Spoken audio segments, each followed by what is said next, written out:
പെയ്തൊഴിയാതെ മഴ 2018 ആവർത്തിക്കുമോ എന്ന ആശങ്ക. തീവ്രമഴ നാൾക്കുനാൾ അതിതീവ്രമാകുകയും കാറ്റിൽ മരങ്ങൾ വീണ് വീടുകളും നിലം പതിച്ചു തുടങ്ങിയതോടെയാണ് ഇത്തരമൊരു ചോദ്യം ഉയരുന്നത്.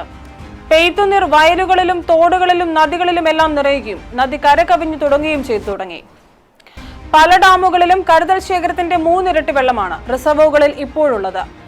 മഴ ഇനിയും തുടർന്നാൽ 1500 ദശലക്ഷം യൂണിറ്റിന് മുകളിൽ വൈദ്യുതി ഉൽപ്പാദിപ്പിക്കാനുള്ള ജലം 2 ദിവസം കൊണ്ട് തന്നെ നിറയും. 500 ദശലക്ഷം യൂണിറ്റ് ഉണ്ടാകേണ്ടിടത്താണിത്. കേരളത്തിന്റെ ചരിത്രത്തിലാദ്യമായി 2018 ദുരിതം വിതച്ച ജലപ്രളയത്തിന് സമാനമായ അവസ്ഥയാണ് ഇപ്പോഴുള്ളത്. ഡാമിന്റെ വൃഷ്ടിപ്രദേശങ്ങളിലാണ് ഏറ്റവും കൂടുതൽ മഴ. ജില്ലയിൽ ശരാശരി 101.74 മില്ലിമീറ്റർ മഴയാണ് ലഭിച്ചത്. എന്നാൽ കക്കി, പച്ചക്കാനം, കരിമൺതോട്, മൂഴിയാർ തുടങ്ങിയ പ്രദേശങ്ങളിൽ 126 മുതൽ 175 മില്ലി പെയ്തു. 3 അടി ഉയരത്തിൽ വെള്ളം വന്നാൽ പമ്പാ നദിയുടെ തീരപ്രദേശങ്ങൾ മുഴുവനും വെള്ളത്തിനടിയിലാകും. മൂഴിയാർ ഡാമിൽ പരമാവധി സംഭരണ ശേഷിക്കടുത്തെത്തിയിട്ടുണ്ട്. പഴയതുപോലെ കാത്തിരിക്കാതെ അപകടം ഒഴിവാക്കാൻ KSEBയും ജലസേചന വകുപ്പും നടപടി സ്വീകരിക്കുമെന്ന പ്രതീക്ഷയിലാണ് നാട്ടുകാർ.